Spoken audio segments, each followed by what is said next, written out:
Asanteni sana tena watukufu wa Kenya, wananchi wapendwa. Nashukuru sana ili tuweze kukutana tena ili tuweze kuongea.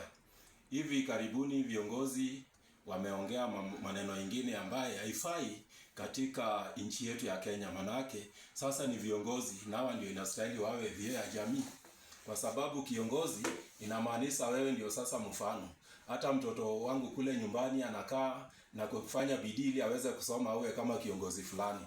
Lakini sasa ikifika tena ni matusi, viongozi wanatusiana hadharani, inakuwa ni aibu na tena inatuchukiza kama sisi wazee kusikiza jambo kama hilo ambalo inatuchukiza na kutuacha nchi sasa inakuwa ni nchi ambayo itaweza tokea hata vita na kuharibu nchi yetu. Na sasa kama nyinyi viongozi mko na uwezo ya kuruka vita ikichacha na mtuache sisi ambaye hatuna uwezo tuweze kuumia. Sasa tutaki hiyo Kenya yetu ichukue hiyo mkondo. Na sasa sisi kazi yetu kama mimi ni mzee sasa naweza kuwakanya. Sina cheo yote lakini sasa mambo ikienda kombo hivyo lazima niwakanye kwa sababu naona sasa mnatuumiza hata vijana wetu akili. Kama vijana ndio sasa inatakana tuwe mfano ili vijana waweze kutamani niwe kama kiongozi fulani. Alafu sasa sisi ndio tunakaripiana maneno. Hiyo ni aibu hasa kwa kiti ya rais. Rais wetu mpendwa. Ikiwa unaongoza mpaka sasa mtu anapata kukula mpaka hata ananenepa mpaka tumbo inaanguka na kichwa ipasuke. Sio ni uongozi mzuri. Ni kumaanisha ya kwamba unaongoza vizuri. Lakini sasa ukiambiwa umekonda, kukonda hiyo ni neno la Mungu. Lakini sasa hata ukonde na akili haijakonda, sisi tunafurahi kwa sababu akili yako iko sharp. Hata kama umekonda ni sawa, lakini sasa tunahitaji tu akili na hii akili iko sharp. Mpaka sasa inaongoza vizuri, mpaka kila mtu anashiba, akienda mkutano anajisahau, anaachilia mpaka anaharibu hewa. Ingekuwa furaha kwako, isiwe sasa tena ni matuzi. Kwa hivyo ningeomba iko kazi ya watu ambaye wakulinda hiyo ofisi ya rais. Kama kuna chama hapa nchini kwetu Kenya tunachagua mpaka vyama.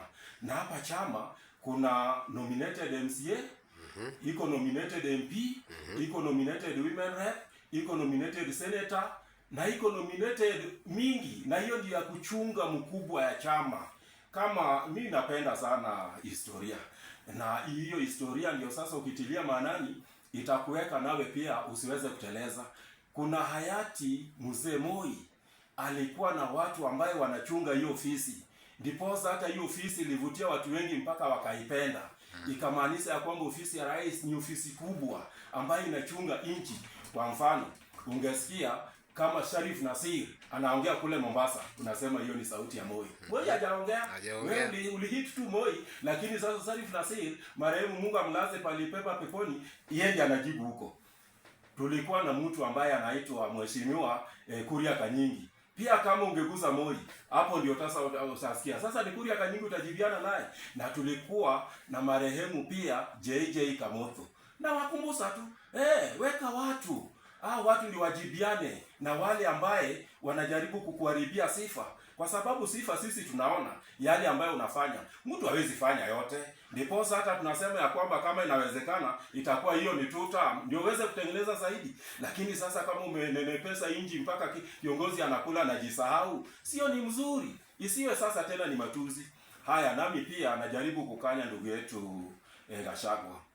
Jameni, ofisi ya rais lazima tuheshimu kwa sababu hata wewe ukiingia pale utahitaji heshima. Lakini usiponiheshimu, alafu sasa wewe ukiingia pale utataka tukuheshimu. Heshima inasunguka pande zote.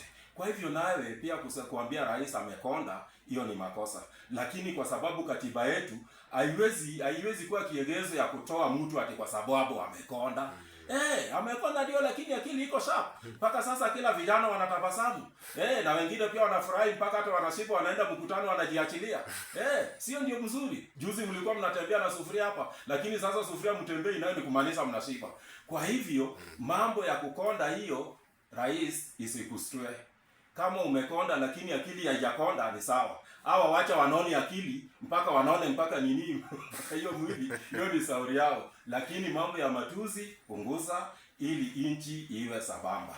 Kwa hivyo venye nimesema, nimekushauri kama inawezekana tafadhali tumia wale ambayo wataweza jibiana naye, lakini wewe heshimu hiyo ofisi, kwa sababu hiyo ofisi ni symbol ya nchi na kila mtu lazima heshimu hiyo ofisi. Kama kuheshimu kama William Ruto, basi aheshimu ofisi kama ofisi kuu ya Kenya ambaye ni rais. Kwa hivyo tafadhali rais, punguza hasira, wacha tuendelee. Mungu ni mwema. Kama ni tambili, si ni kazi yako itaonesa.